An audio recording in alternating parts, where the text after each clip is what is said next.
The worrying trend of cyberbullying has been on the rise all over the world, and Kenya has not been spared by the hounds of hate. A good number of unsuspecting Kenyans are being caught up in this untidy situation, and in their own words, the experience can be as dreadful as a gathering storm. Brian Kasaine was going about his daily life before his phone was jammed by incessant calls from concerned relatives and friends.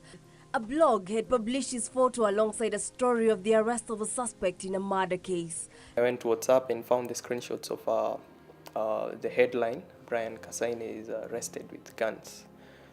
So for me at first I laughed. I remember sharing it with my roommate and I laughed. I knew it wasn't something serious. After all, there are so many people that share names. This was a case of mistaken identity.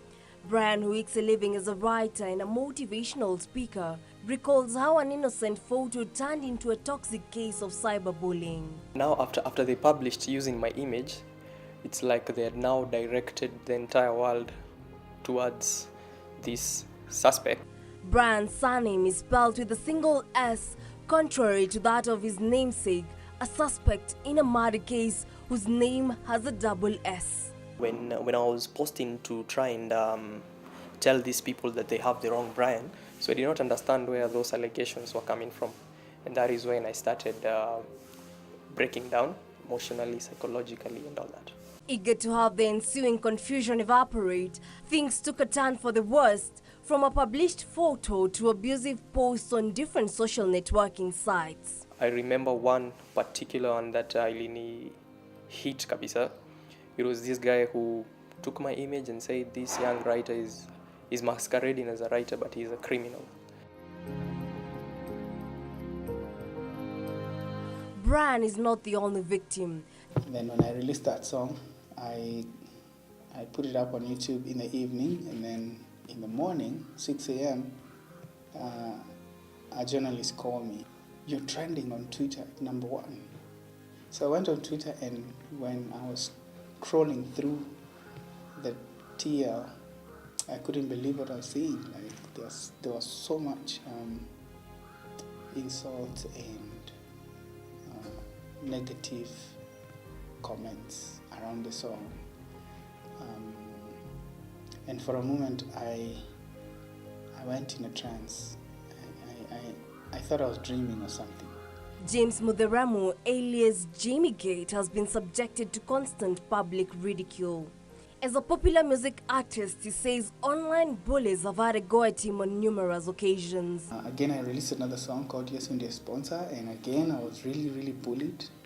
And people started doing memes around Jimmy Gate. So anything that would happen, even up to date, lazima niingiliwe. Jimmy Gate anatoa wimbo, mbinguni hakuna whatever. Brian and Jimmy highlight the gravity of cyberbullying on their personal lives. So that really affected me. I locked myself in the house for 2 weeks and I couldn't get out. I felt like the whole world was against me. That is when I was getting weaker and feeling like crying. I actually began understanding why some people turn to things like committing suicide, because you feel the world is against you. Despite all the things you've done for the world, this is how they repay you. Harrowing tales of victims of cyberbullying, a vice that has left behind victims grappling with psychological trauma even as perpetrators walk free, some oblivious of the actions on one's life. Yet different people face different types of cyberbullying and discrimination online. Apart from the physical bullying, there's even social bullying, where people can even isolate you in a social situation, or somebody even who gossips about you, tells false information about you to other people so that they can see you negatively. That's also social bullying. And now we've come now to the newest form of bullying, which is cyberbullying. According to clinical psychologist Catherine Amulundu, there are underlying issues in the lying of persons who yearn for an opportunity to bully others. They are obsessed about themselves and how to get attention from other people. Such people from their upbringing, they'll also develop low self-esteem. So they don't feel very confident about themselves. And the only way they can make themselves feel better is by seeking attention from other people.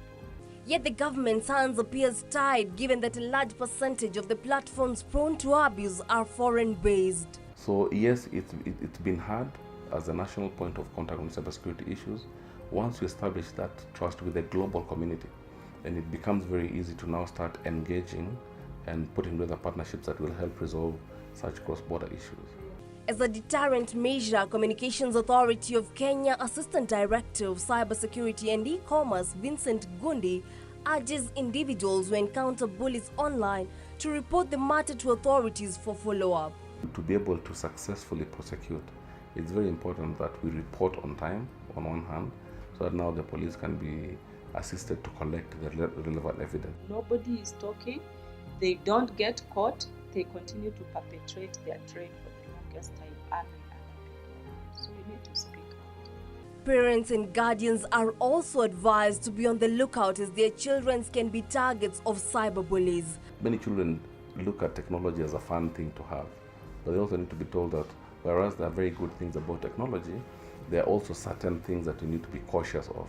If they tell you somebody is sending them messages which are making them uncomfortable, be on their side. So be supportive. Reporting for Channel 1 News, I'm Jackie Wambiru.